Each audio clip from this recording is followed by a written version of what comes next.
আসসালামু আলাইকুম। গ্রামীণ ফোন প্রেজেন্টস বিপিএল টকে সকলকে আমন্ত্রণ। লিটন কুমার দাস, আপনি বড্ড দেরি করে ফেলেছেন। আপনি যদি ছন্দে থাকেন, আপনার মতো ব্যাটার আছে কজনা, সেই প্রমাণটাই তিনি আবারও রাখলেন। গেল ম্যাচ থেকে আসলে ফর্মে ফেরা শুরু করেছেন লিটন কুমার দাস, এবং এটাকে ফর্মে ফেরা আমি কেন বলছি তার পেছনে যথেষ্ট কারণ আছে। এর আগের ভিডিওতে আমি বলেছি, কারণ লিটন কুমার দাসের অ্যাপ্রোচের পরিবর্তনের জায়গাটা একটু ওয়াগন হুইলটা লক্ষ্য করে দেখেন। লং অন এবং লং অফ ভি জোন দিয়ে লিটন কুমার দাস কতগুলো রান নিয়েছেন, এটা দেখলে আপনি বুঝতে পারবেন। একদম নর্মাল সেন্সের একটা কথা বলি, লিটনের প্রবলেমটা আসলে কোথায় হচ্ছিল। একটা কমন প্রবলেম, একইভাবে তিনি আউট হচ্ছিলেন, এবং সেই একইভাবে আউট হওয়ার ধরনটা হচ্ছে অফ স্ট্যাম্পের বাইরের বলে লেগ সাইডে টেনে খেলা। আপনারা ভিডিওগুলো একটু দেখতে থাকেন, আমি বারবারই দেখাই। প্রচুর পরিমাণের অ্যানালাইসিস ভিডিও আমরা তৈরি করেছি। অফ স্ট্যাম্পের বাইরের বল লেগ সাইডে টেনে খেলা, ম্যানুফ্যাকচার্ড শট খেলা।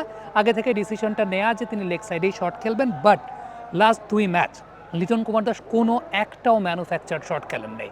একটাও না, মানে একটাও ম্যানুফ্যাকচার্ড শট খেলেন নেই। অফ স্ট্যাম্পের বাইরের বল কাভার ড্রাইভ করছেন, অফ স্ট্যাম্পের বাইরের বল স্কোয়াড ড্রাইভ করছেন, সেটাই করেছেন। লেগ সাইডে তাকে প্রলুব্ধ করা বা পুল করার জন্য, সুইপ করার জন্য যে বলগুলো দেওয়া হচ্ছে, এক খেলছেন, অন ড্রাইভ খেলছেন, এবং যখন সেট হয়েছেন ওই মিড অন বা লং অন ওইটাকে ব্যবহার করছেন। একটা শর্ত লিটন কুমার দাস এক হাতে জাস্ট চেক করেছিলেন, সেটা 72 মিটারের ছক্কা হয়েছে। আপনি বলতে পারবেন যে মাঠ ছোট দেখে ছক্কা হয়েছে, কিন্তু এক হাতে 6 মারার পরেও সেটা 72 মিটার ছক্কা হয়েছে। তার মানে কিন্তু ছোট 6 না, মোটামুটি একদম প্রপার ডিস্টেন্সটাই পেয়েছে। এবং এই জায়গাটা সবচেয়ে ইম্পর্টেন্ট ব্যাপার, লিটন যদি তার স্বাভাবিক ক্রিকেটটা খেলেন, বেসিক ক্রিকেটটা খেলেন, আমরা শুরু থেকে বলে আসছি, লিটন যদি তার বেসিক ক্রিকেটটা খেলেন, সেই বেসিক ক্রিকেটটা খেললেই লিটন ম্যাক্সিমাম আউটপুট নিতে পারবেন। বড্ড দেরি করে ফেলেছেন লিটন কুমার দাস আপনি বেসিক ক্রিকেটটা খেলতে। গেল 1 বছর, গেল 1.5 বছর লিটন কুমার দাসের এই একটা জায়গাতে অফ স্ট্যাম্পের বাইরের বলকে টেনে ম্যানুফ্যাকচার্ড শট লেগ সাইডে খেলা বারবার। এটা টোটালি মানসিক প্রবলেম ছিল, টোটালি সাইকোলজিক্যাল জায়গা থেকে লিটন কুমার দাস বারবার ডিসিপ্ট হচ্ছিলেন। তবে এই 2টা ম্যাচে লিটনকে একদম দেখা গেছে মনস্তাত্ত্বিক জায়গাটা ঠিক রেখেছেন, এবং গুরুত্বপূর্ণ বিষয়টা হচ্ছে অফ স্ট্যাম্পের বাইরের বলকে টেনে লেগ সাইডে খেলতে যান নাই 2টা ম্যাচের, একটা ম্যাচও না। 2টা ম্যাচেই আমি 9 বা 10 নম্বর ওভার পর্যন্ত কমেন্ট্রি করেছি।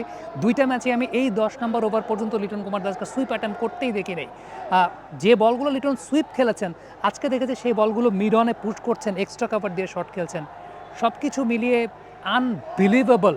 এবং আবারও বলি যে লিটন কুমার দাস বড্ড দেরি করে ফেলেছেন কিনা। এই ফর্মটা ভাই যদি বিপিএলের শুরুর দিকেও লিটন কুমার দাসের কাছ থেকে দেখতাম, এই মানসিক জায়গাটা বারবার বলে একটা টিমের টিম অ্যানালিস্ট তারকে নিয়ে যে প্ল্যান এ করবেন, প্ল্যান এতেই বারবার তিনি আউট হচ্ছিলেন লেগ সাইডে শট খেলতে গিয়ে। কারণ আগে থেকে আপনি দেখবেন যে আগে থেকে অফ সাইডে সরে গিয়ে তারপর শট খেলার যে প্রবণতা জায়গাটা, সেটা থেকে একদম টোটালি ব্রেন ফেডের জায়গা থেকে লিটন 2টা ম্যাচে ব্যাক টু ব্যাক দেখলাম।